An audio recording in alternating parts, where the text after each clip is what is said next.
इसोरा उदै बासिनाय प्रग्रामखौहाय जोंनो बोसोन होनाय जादों जों दाखाल जागरण सभायावबो जों सोलोंनो हादों ओमफ्राय बबे समाव होदोंमोन मजेसआ जेब्ला सेनाइ हाजोआव 40 दिन 40 हर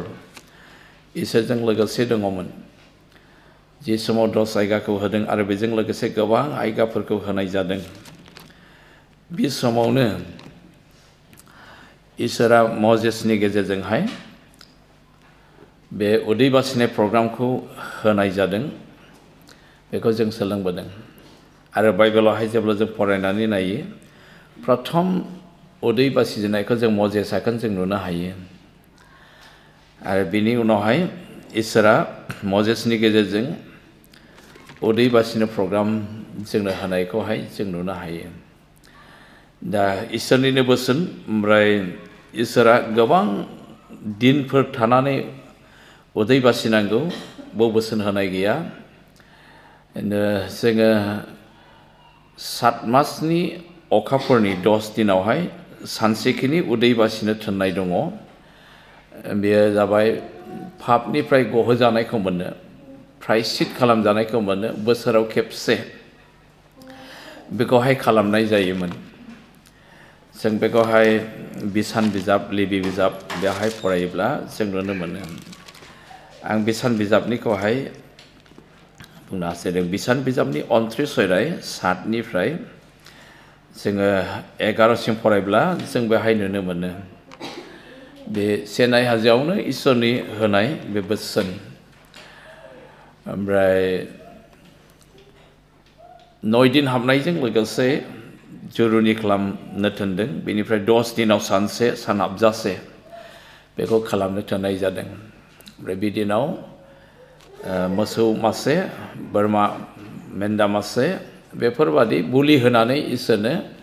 बुलि सावफुंनो थोननाय जादों ओमफ्राय बियो उदै बासिनाय परबमा रायजोफोरखौ पापनिफ्राय उद्राय होजानायनि दिन जागोन होननानै बुंदों मानोना मानसि हिसाबै बोसोराव बोसोर मानसिया बा दिनाव दिन मासाव मास मानसिया गावनि मेलेम आरो गोसोनि साननायजों सेकेन्डआव सेकेन्ड इसोरनि देखायाव जों उदायैफोर साननो उदायैफोरखौ नोजोर होयो खोमाजों उदायै बाथ्राफोरखौबो जों खोनासङो आरो खुगाजोंबो जों उदायै बाथ्राफोरखौहाय जों आल'सना खालामो समावहाय जों परित्रान मोनखांनायनि उनावबो बा प्रायश्चित खालामजाखांनायनि उनावबो बेनिखायनो इजराइलफोरनि थाखाय इसोरा बे बोसोराव बोसोर उदै बासिनानै पापनिफ्राय सुस्रा जानाय बे नियमखौ होनाय जादों आरो बे नियमफोरखौनो लानानै इजराइलफ्रा समाव जेब्ला बिसोरो बिपदनाव गोग्लैदों पाप मावनायनि थाखाय बिसोरो पाप निमाहा मोननो थाखाय उदै बासिदों आरो पाप निमाहा बिदों आरो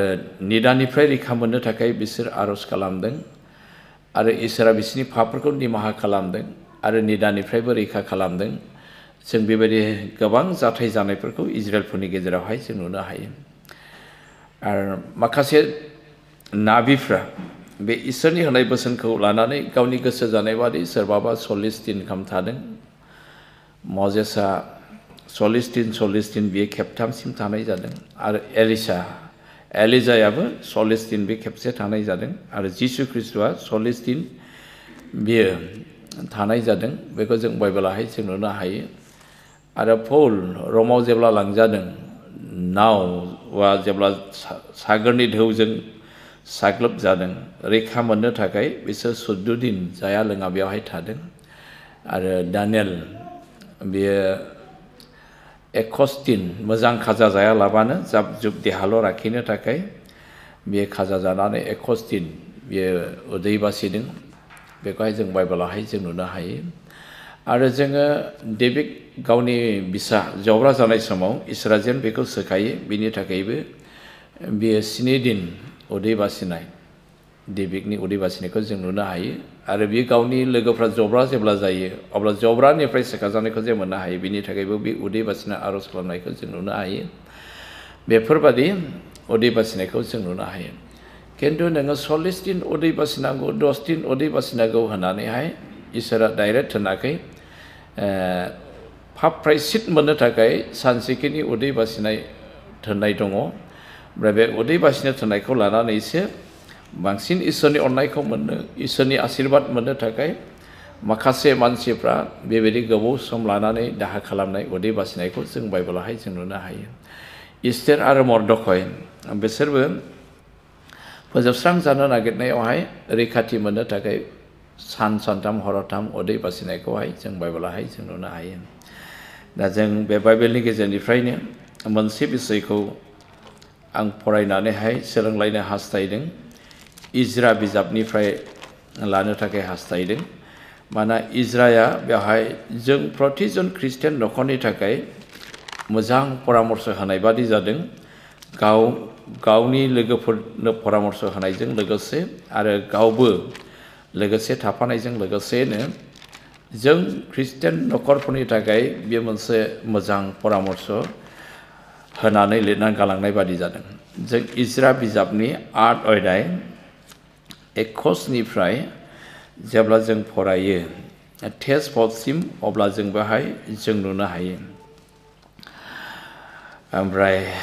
जोङो 31निफ्राय 32सिम फरायोब्ला बे उदै बासिना आरज खालामनायनि फिथाइ मोननायखौहाय बेवहाय दिन्थिनाय जादों। आं बे इज्रानि 8 अध्याय 15 सिरिखौ फरायगोन ओमफ्राय बारस'नानैहाय आं 21निफ्राय फरायफिनगोन। आङो आहाबायाव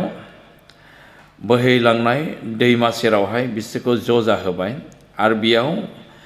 जोङो बादा लुनानै सानथाम थाबाय। 21निफ्राय जोंखौ जोंनि फिसाफोरखौ आरो जोंनि धन सम्पतिखौ लामायाव मोजाङै नेनानै लांनाय बादि आङो बे आहाबा दैसा सेरावहाय जोंनि इसोरनि सिगाङाव उपबास थानो आरो बेनियाव गुरै जानो जों गासैनिबो लागै हुकुम होबाय। मानोना जोङो राजानि सिगाङाव बेबायदि बुंखादों, इसोरखौ खुलुमग्राफोरनि सायाव बिनि आखाइया लागारबो गाहामखौ मावो, जायहा बिखौ नागारो बिनि जेंआ बियो राग जोङो। बेनिखायनो लामायाव बिसोरफोरनि जेंआ जोंखौ हेफाजाब होनो रोननांग्राफोरनि हानजा आरो गरायाव गाखोनानै रोननांग्राफोर नांगौ होनानै राजानो रायथिनो आङो लाजिबाय। बेनिखाय जोंखौ सान्थियै दैदेनलांनाय बादि जोङो उपबास थानानै इसोरनाव आरज खालामबाय आरो बियो जोंनि आरज खालामनायखौहाय खोनासंबाय। 31 सिरिखौ फरायनि। बेनि उनाव जोङो सेनि अखाफोरनि 12नि दिनाव आहाबा दैसा सेरनिफ्राय जेरुसालेमाव थांनो ओंखारबाय आरो इसोरा बे जाथाया उदै बासिना आरज खालामदों। बे नोंनि आफा इसोर प्रभु भोला फिसाफ्रा परमेश्वरनाव आरज खालामदों। आफा नों सहाय खालाम प्रभु जिसु, नों आरजनि उत्तर होदो आफा। औ नों बोलोगोरा नैथिबार हगार हरनायाव जेरुसालेमाव प्रभु जिसु आफा जोंनो फोथायनाय बादि हामबाय गोबां बेसादफोर आफा जेसेबां बोरमाफोर दं आफा इसोर नोंखौ बाख्नायनायाव बिसोरजों आवगायनो हायो सिगांनो नों बेनि गेदेर थुलुंगानाय गोथावसिनि बोलोजों आफा नों दैदेनदों रावबो आरज खालामदों आरो जेसेबां आफा लिडार्सफोर दं साफ्रोमनोबो आफा बानो रोङै नोंनि जिउजों दैदेननानै आफा नों हेफाजाब आरो बेजों लोगोसे जिसु आफा नोंनाव आरज खालामदों आफा। औ हालेलुया। आरो बे मण्डलीनिफ्राय स्पन्सर खालामजानाय जों जेसेबां दं आफा इसोर प्रभु हाजार साफ्रोमबोनि सायाव आफा नों हेफाजाब खालामदों प्रभु नोंनाव आरज खालामदों आफा। बेबायदिनो नांगौ थाखा फैसा सना रुफाखौ हरनाय जादों आरो बेनि हादोंफ्राबो हरनाय जादों। हाजार हाजारजोंसो खोथा बेखौहाय जोङो इजरानि आर्ट अयदाय 24निफ्राय जोङो 30 फरायोब्ला बे गेजेर खलमाव जों नुनो मोनदों आरो बेजों लोगोसेनो अर्थ'सासेस राजा बिसोरनो गोहो बिलाइ लिरनानै हरदों बिसोरखौहाय जेबो डिस्टार्ब खालामनो मोना होननानै बेबायदि लिरफानानै हरनाय जादों ओमफ्राय जेब्ला बिसोरो अर्थ'सासेस राजानि सना रुफा थाखा फैसा जिब जुनार हरनायखौ लानानैहाय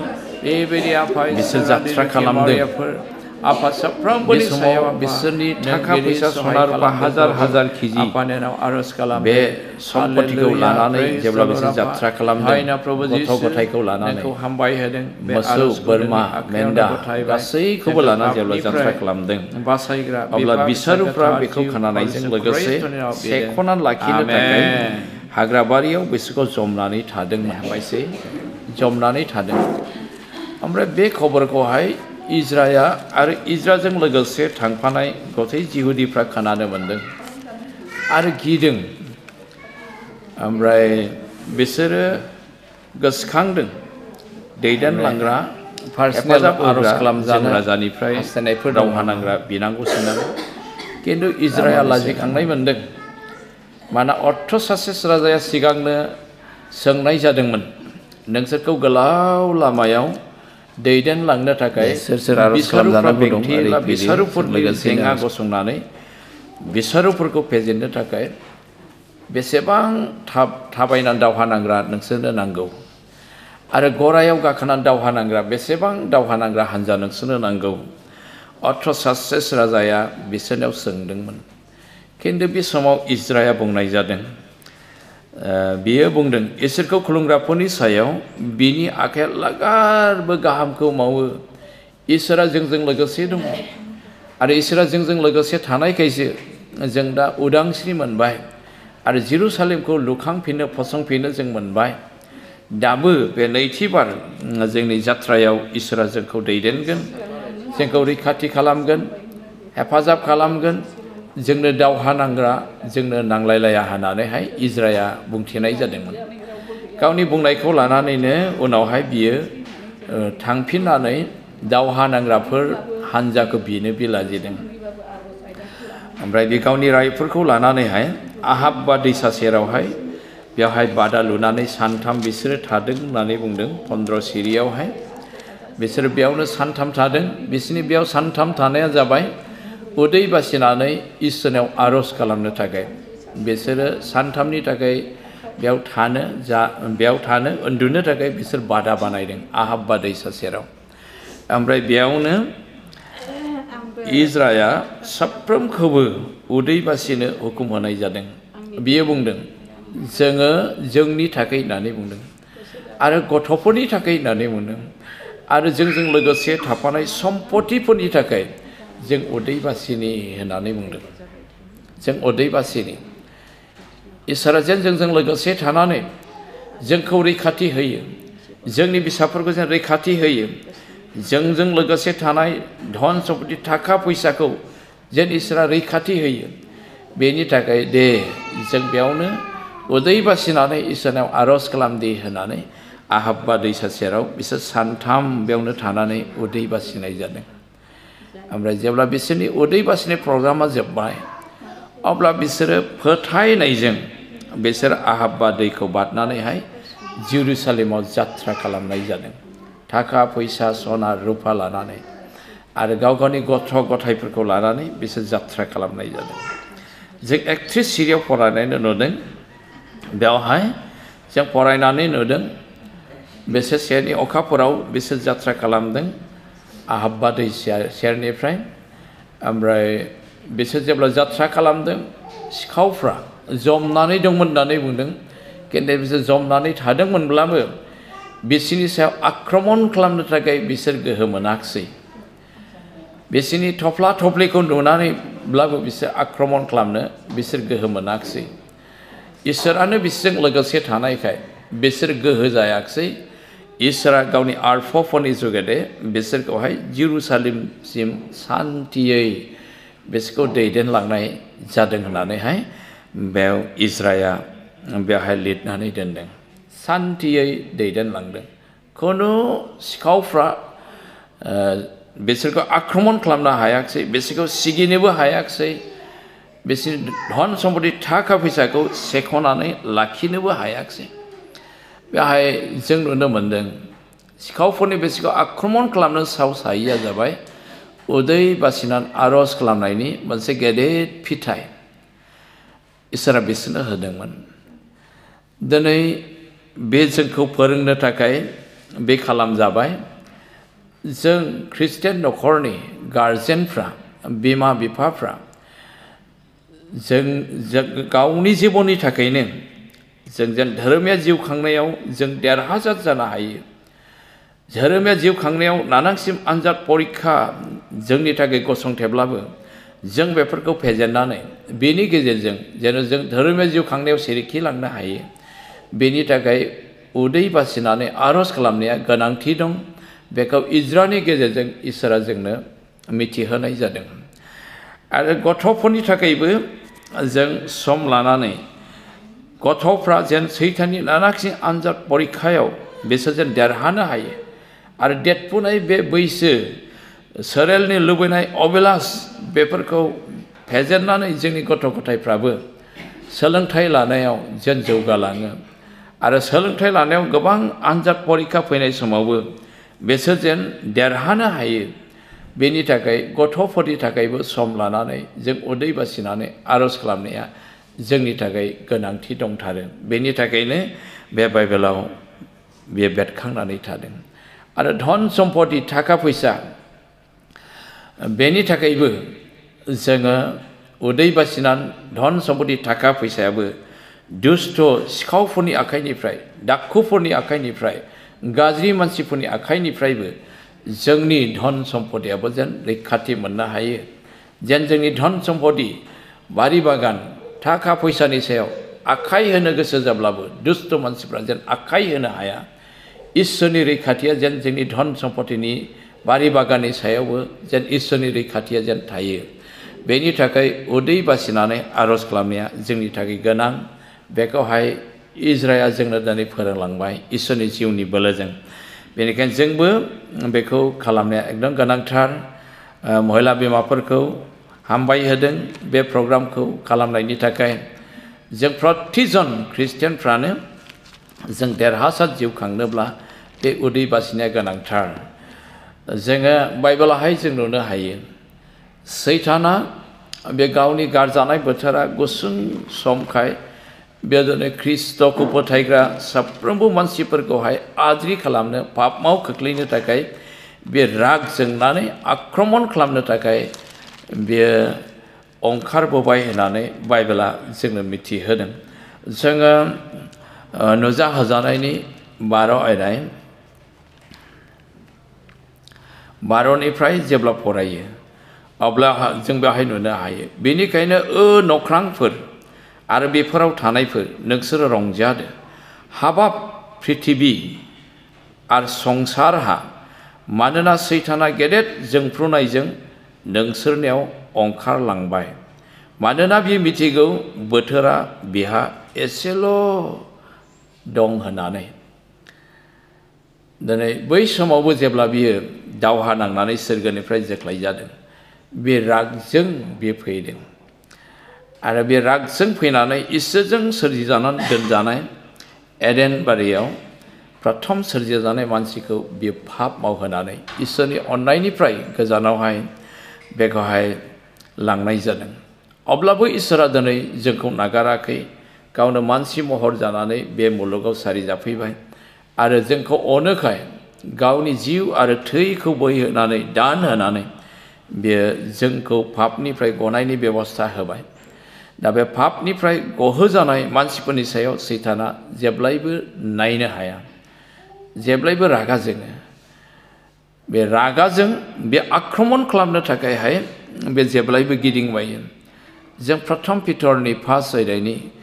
जोङो 8नि बाथ्रा बाय पितराबो बेखौ प्रकाश खालामदों बेनिखायनो नोंसोरो सिरि मोननानै नोंसोरो नाय नोंसोरनि बिसारो सैताना सोरखौबा अख्रेबनो मनग्लबनो नेरनाय सिंहफोर बादि जमनानै थायो होननानै बुंदों। बियो सोरगोनिफ्राय जोख्लाय जानायखाय सोरगोआव थानो जायगा मोनैखाय इसोरजों सोरजिजानाय मानसिफोरनि सायाव जेब्लायबो बिनायनो हाया। बे जेब्लायबो बियो इसोरनि मानसिफोरखौ पाप मावहोनानै नस्थ' खालामनो थाखाय बे जेब्लायबो नोजोर होयो। सिंह बादिनो सिंहआ जेरै बेयो उखैनाय समाव आदार मोनजानो थाखाय गुबुन गुबुन जुनादफोरखौ जमनानै थायो आरो जेब्ला लोगो मोनो सुबिदा मोनो अब्ला बियो बासिननानै अख्रेबनानै जानानै फोजोबनाय जायो। बेजों रुजुदों सैताना बेयो रागजों दिनै धोरोमाफोरनि सायाव बायदिसिना निदान लाबोनानैहाय आक्रमण खालामनो थाखाय बे सिरि मोननानै थायो। बे सैतानखौ जों फेजेननो थाखाय जों देरहासार जिउ खांनो थाखाय उदै बासिनानै आर'ज खालामनाया जोंनि थाखाय गोनां। बेखौ जिसु ख्रिस्ट'आ गावनो निजे फोरोंलांदों। माथाइनि जों 17 आयदानि जि 14नि बाथ्रा क्षमा खालाम 21नि जि बाथ्रा जों बेवहाय जों नुनो हायो। जों बे सल'खौ बयबो मिथिगौ। भुत हमजानाय सासे गथ'नि बिफाया गावनि गथ'खौहाय जिसुनियाव लाबोदोंमोन सोखाजानायखौ मोननो। किन्तु बे समाव जिसुआ हाजोआव महर सोलायनायाव दंमोन। मजेस आरो एलिजा आरो जिसु ख्रिस्ट'। बे खारनाव जिसुखौ लोगो मोनथ'नाय जायाखैमोन। जिसु ख्रिस्ट'नि सेलाफोरनो बे गथ'खौ गथायना होदोंमोन। नाथाय जिसु ख्रिस्ट'नि सेलाफ्रा बे भुतखौ होखारनो हायाखै। ओमफ्राय जिसु ख्रिस्ट'आ जेब्ला हाजोनिफ्राय ओंखारनानै फैफिनदों अब्ला बे बिफाया खावलायदों, गुरु नों आंखौ अनखांदो, आंखौ हेफाजाब खालामदो। आंनि गथ'आ भुतजों नासयजानानै बे खस्थ' मोनबाय। माब्लाबा समाव दैयाव बे नासोमजायो आरो बोखांनानैसो बे रैखाथि मोननो हायो। माब्लाबा समाव अरनाव जिरायनायावबो बे नाख्लाय जायो, खामफ्राम जायो। बेबायदि गोबां बार बे खस्थ' मोनबाय होनना बुंदों। अब्ला जिसु ख्रिस्टआ बेखौ आंनि खाथियाव लाबो होननानै बुंदों आरो भुतखौ दाद्रिनानै बेखौ हयनाय जादों। आरो जेब्ला सेलाफ्रा बिसोर जेब्ला स्रिं स्र' जाबाय, जिसुआ हारसिं थाबाय, दाफाफ्रा थांजोब्बाय। बेनि उनाव सेलाफ्रा सोंदों, जों मानो होखारनो हायाखै? नोंसोरनि फोथायनाया बोलो गैयैखाय। नोंसोरनि फोथायनाया बिसोर गरसेनि समान थायोमोनब्ला नोंसोरो बे हाजोफोरखौबो बुंनो हागौमोन, बेनिफ्राय दोरोदनानै थां, अब्ला बे जागौमोन। आन्थाय बुंफिनदों, आन्थाय उदै बासिनाय आरो आर'ज खालामनाय नङाब्ला बिजादखौ होखारनो हाया होननानै जिसु ख्रिस्टआ बुंनाय जादों। बे उदै बासिनाया गोनां, बेखौल' आं बुंनो हास्थायबाय। जोङो उदै बासिनायनि गेजेरजोंसो बे सिंह बादि आक्रमण खालामनो हास्थायनाय बे पाप आत्माखौ जों फेजेननो हागोन। बे सिंह बादि राग जोंनानै आक्रमण खालामनो नागिरग्रा बे सैताना नोंनि मोदोमाव थानाय अबिलासखौ लानानैसो नोंनियाव आनजाद लाबोगोन। बे सैतान महर लानानै नुजानाय नङा, सिंह महर लानानै नुजानाय नङा। नोंनि मोदोमाव थानाय मोदोमनि अबिलासखौ लानानैसो नोंनि सिगाङाव आनजादखौ बे लाबोगोन। मानोना जोङो बाइबेलाव नुनो मोनो, जाकबनि 1 अध्याय 14 सिरियाव जेब्ला जों फरायो अब्ला बेवहाय जों नुनो हायो, बेयाव ओरैबादि बुंदों, आन्थाय साफ्रोमबो गावनि लुबैनायजों बरायजायै आरो बरायजायै आनजाद लाजायो। बेनिफ्राय लुबैनाया मोदोमाव थानानै पापखौ सारियो। आन्थाय पापआ राजोब्ला बियो थैनायखौ उजिहोयो। मानसिनाव जि मोदोमनि लुबैनाय दं, बे मोदोमनि लुबैनायखौनो लानानै नोंनि सिगाङाव जेब्लायबो बे आनजादखौसो सैताना लाबोगोन। बेखौ फेजेननो थाखाय, जोंनि बे मोदोमनि लुबैनायखौ जों दबथायनो थाखाय इसोरनि जिउजों जों सुफुंजादोंब्लाबो जों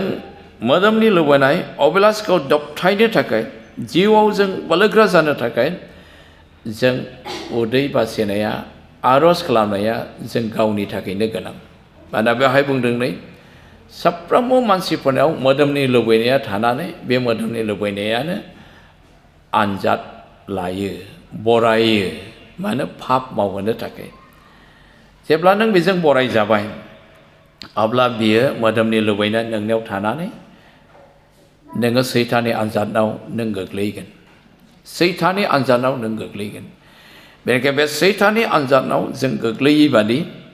जोङो उदै बासिनानै आर'ज खालामनानै जों बे सैतानखौ फेजेननो थाखाय जों नांगौ जों गावनि थाखायनो जों उदै बासिनानै जों आर'ज खालामनो नांगौ जों बयबो गावनि थाखायनो जों आर'ज खालामग्रोनांगौ एक नाम्बारावनो जोङो जिसु ख्रिस्ट'नि फोरोंलांनायखौबो जों नुनो हायो जि समाव जिसु ख्रिस्ट'आ बै समाव दिनैनि दिनावनो बियो क्रुसाव आलायजानानै सिथारजादोंमोन बियो दिनैनि दिनाव फुं मुगायाव जेब्ला बे गिलिर क्रुसनि बिबानखौ बाननानै थाबायनांदों बे गिलिर क्रुसनि बिबानखौ जेब्ला बाननानै थाबायनांदों अब्ला गोबां आइजोफ्रा बेनि उन उन बिखा सौयै गाबलांदोंमोन बिखा सौयै बिसोर गाबलांदोंमोन खिन्थु बे समावहाय जिसु ख्रिस्ट'आ आइजोफोरनि थिङै नायहरनानै बुंदों नोंसोरो आंनि थाखाय दागाब नोंसोरो गाव गावनि थाखाय गाबदो होननानै बुंदों जों लुकासनि 27निफ्राय जों 28 सिरिसिम फरायलांला जों बेवहाय जों नुनो हायो मोनसे गेदेर दाफाया बेनि उन उन थांदों बिसोरनि गेजेराव खायसे हिन्जावफ्रा बिखा सौयै बेनि उन उन थांफादों बे समाव जिसुआ बिसोरनि थिङै गिदिंनानै होनदों अ जेरुसालेमनि फिसाजोफोर आंनि लागै दागाब गाव गावनि थाखाय आरो गाव गावनि फिसाफोरनि लागै गाब दा जिसु ख्रिस्ट'आबो जोबथा बोसोन होलांनाय जादों बे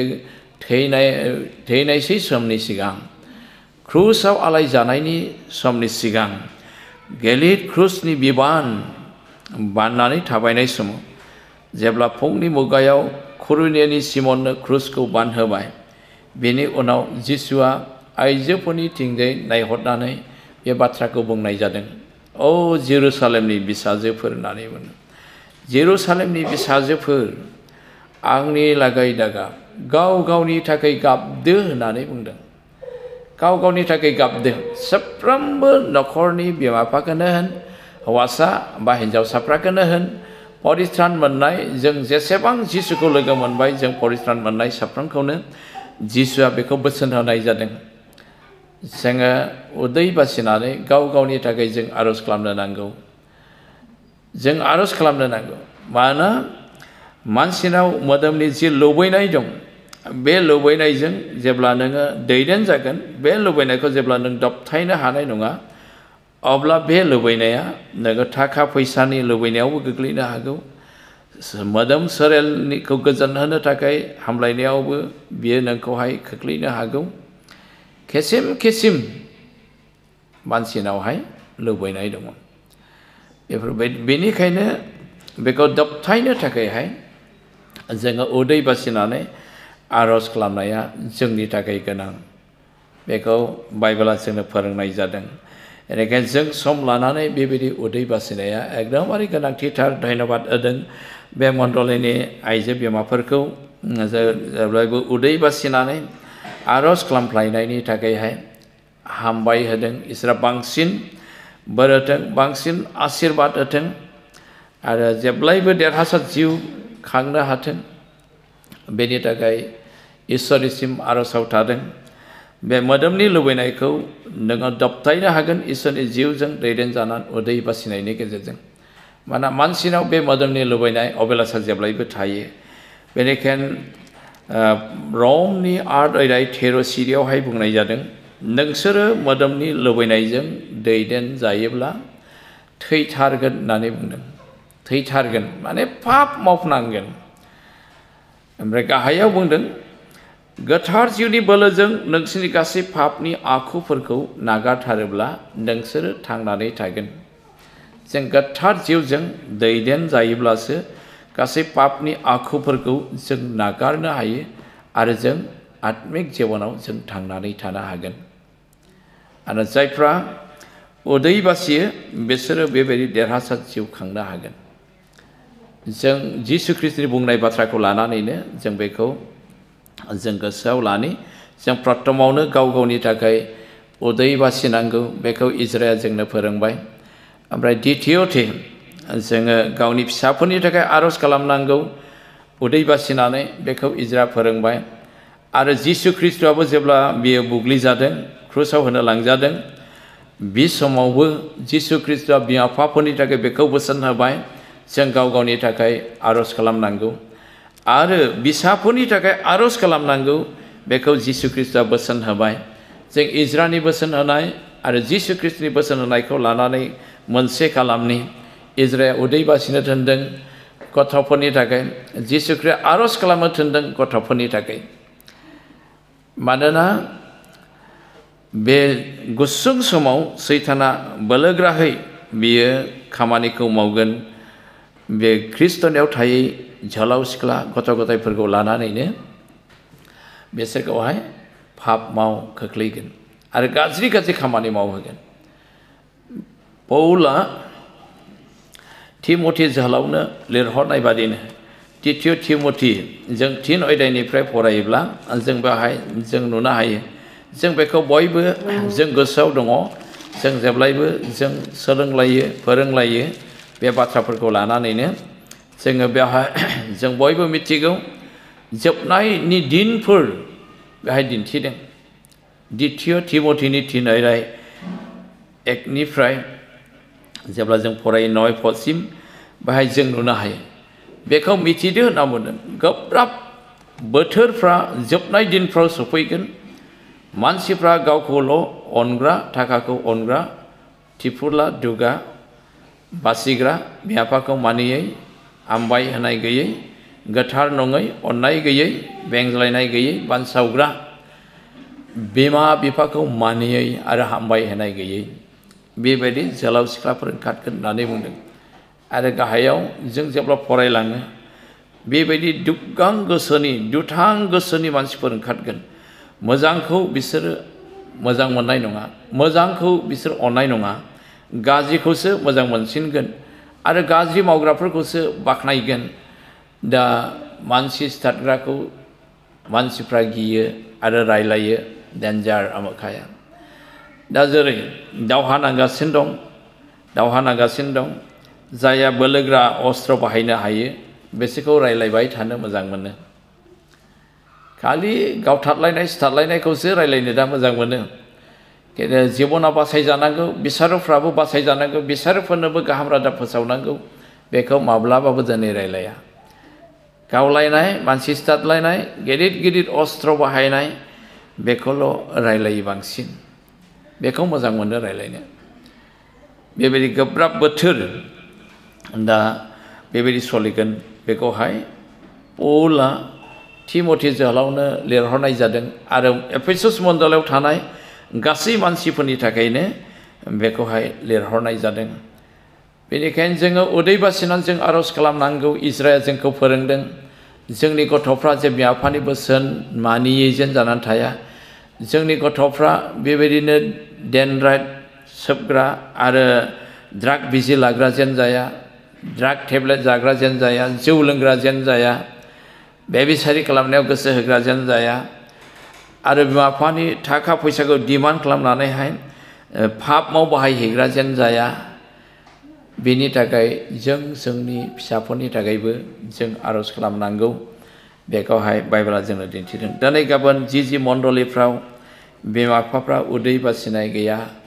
आरज खालामनाय गैया गावनि थाखायबो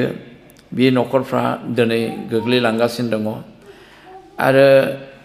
फिसाफोरनि थाखाय उदै बासि आरो आरज खालामै बे न'खरनि गथ'फ्रा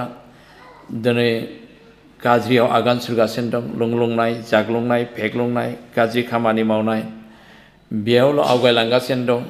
जि बुस्थुखौ जायोब्ला गावनि देहानो नस्थ' जायो जेखौ लायोब्ला गावनि देहानो नस्थ' जायो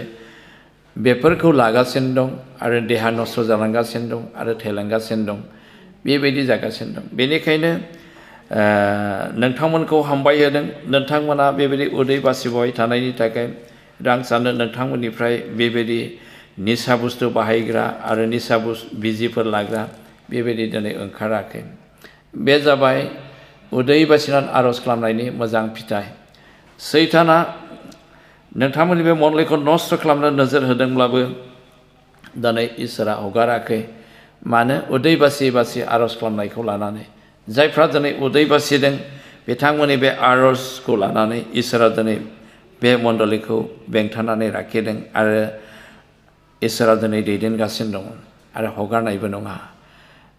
आरो खालामफ्लायबाय थानो थाखाय खावलायदों बे बाइबेलनि बाथ्राखौ लानानैहाय आरो जोङो धन सम्पतिनि थाखायबो जोङो आर'ज खालामनो नांगौ मानोना जों दहाय नुदों बाइबेलावहाय जेब्ला सना रुफा थाखा फैसा गोबां बुथुमनानै होदों अर्थ सासे राजाया बेखौ नुहुरनाय लोगो लोगो दुष्ट मानसिफ्रा मेगनाव गोग्लैदों मोननो हामलायदों बेबायदिनो दिनै संसारावबो सोरबा इसोरनि आशीर्बादजों मावनानैहाय धनी जानायखौ नुयोब्ला मेगन नोजोर गोग्लैयो सोरबा सोलोंथाइ लानानै थाखा फैसा गारना सोलोंथाइ लाबाय साख्रि मावनोबो मोनबाय आरो गारि घोड़ा बायबाय न' मोजां लुबाय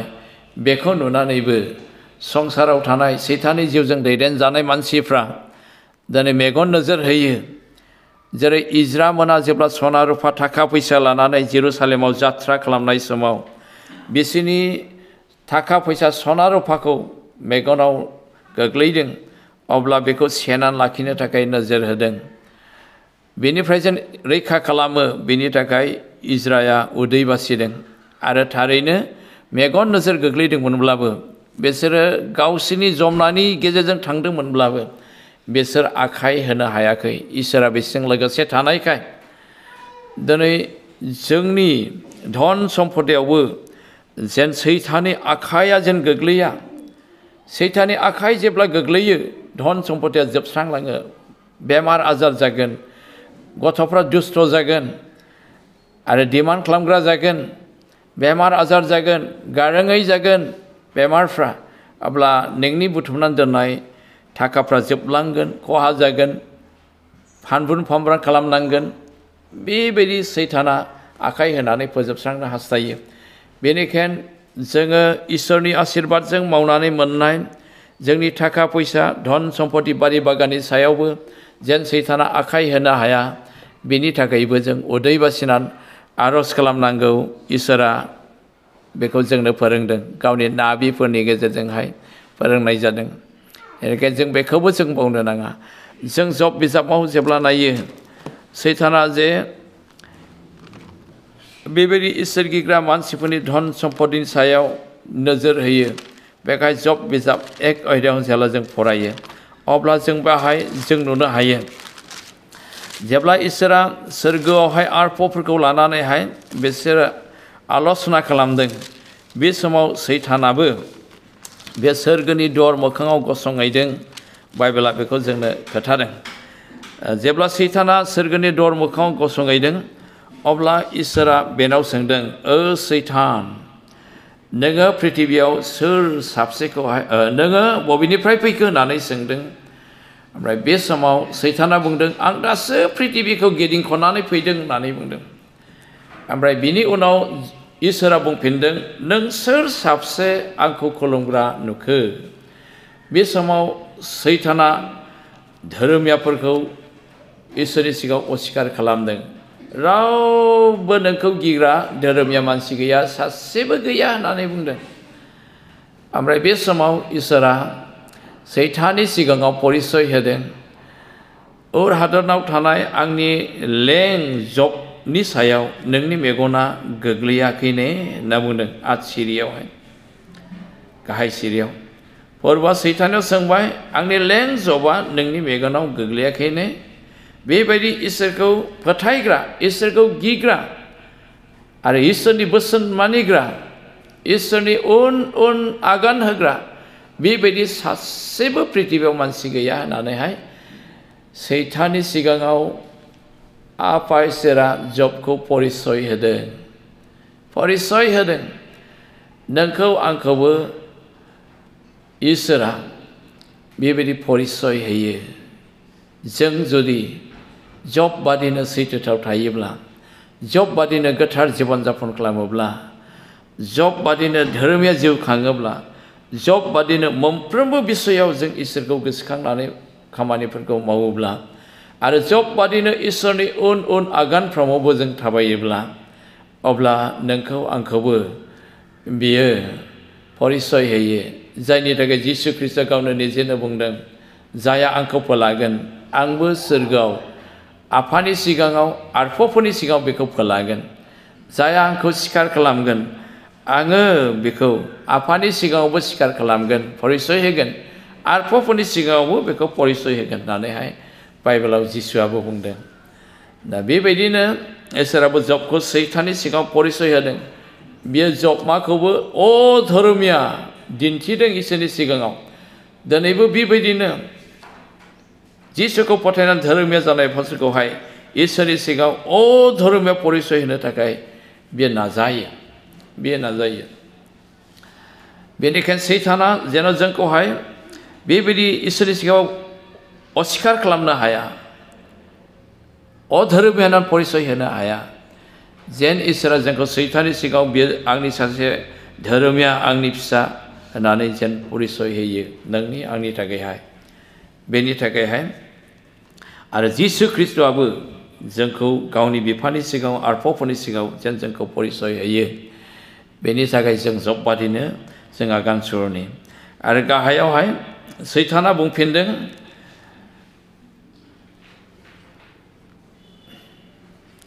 सैताना फोरबोखौ बुंफिनबाय जबा नोंखौ ओरैनो सिबियाखै नोङो बेखौ बेंनानै लाखिनायखाय होनना बुंदों बेहाय मा नोङो बिनि न'खरखौहाय बिनि दंनाय मानिखौ बेंखनानै दोनाखै खोमा होननानै बुंदों अब्ला सैताना जेब्लायबो नोजोर होदोंमोन जबनि सम्पतिनि सायाव न'खरनि सायाव नष्ट खालामनो थाखाय बियो नोजोर होदोंमोन किन्तु इसोरा जबनि न'खर जबनि बारि बागान जबनि जिब जुनार जबनि गथ' गथाय साफ्रोमखौबो इसोरा बेंखनानै दोननायखाय जबमा नोजोर होब्लाबो आखाइ होनो हायाखैमोन बेनिखायनो बियो बुंदों मा नोङो जबनि न'खर बिनि बारि बागान बिनि धन सम्पतिखौ नों बेंखननानै दोनाखै खोमा होनना बुंदों बिनि थाखायसो बियो नोंखौ खुलुमो बेबायदि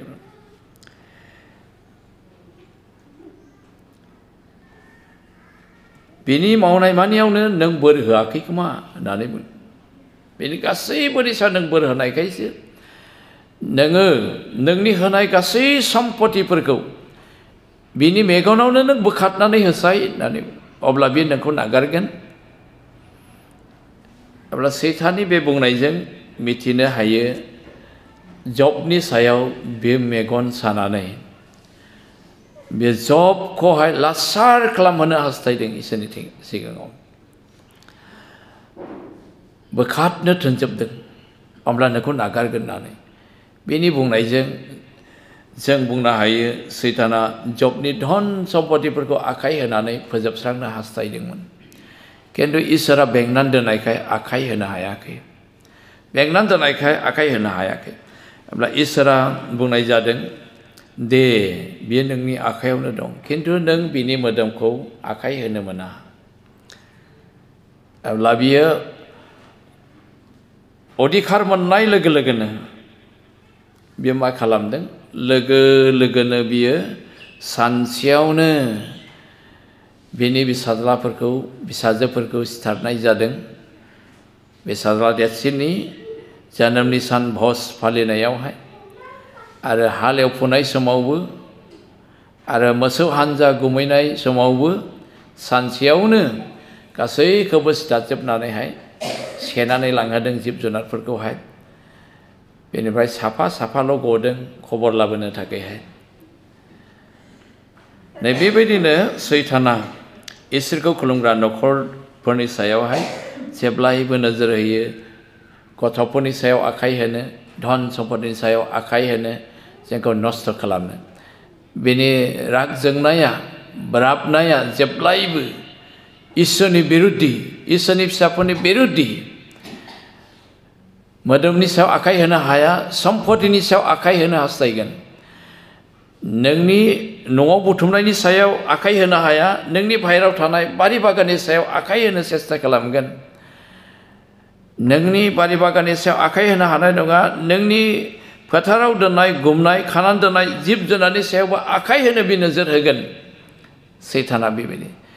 बेनिखायनो जोंनि धन सम्पति बारि बागाननि सायावबो जेन आखाइ होनो हाया जोङो उदै बासिनानै आर'ज खालामनाया जोंनि थाखाय गोनांथि दं बे मोनथाम आयदाया जोंनि थाखाय गोनांथिथार बेखौनो खावलायनाय थाबाय इसोरा जों बयनिबो सायाव थानानै आशीर्बाद होथोंसै जों लोगोसेयैनो जों आर'ज खालामनि बयजों गसंनानैहाय जों आर'ज खालामनि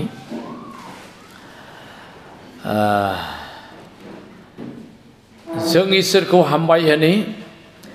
आरो जों लागारबो गावनि थाखायनो सम लायै लायै उदै बासिनो इसोरा जोंखौ जेन हेफाजाब होयो आरो बे उदै बासिनाय आर'जखौ लानानै इसोरा साफ्रोमखौबो जेन हेफाजाब होयो आरो बे उदै बासिनाय आर'जखौ लानानै साफ्रोमनिबो न'खर फरियालनि सायाव इसोरा आशीर्बाद बोर जेन होयो आरो न'खर फरियाल आरो बारि बागान धन सम्पति इसोरा जेन बेंना रैखाथि खालामो बेनि थाखाय जों आर'ज खालामनि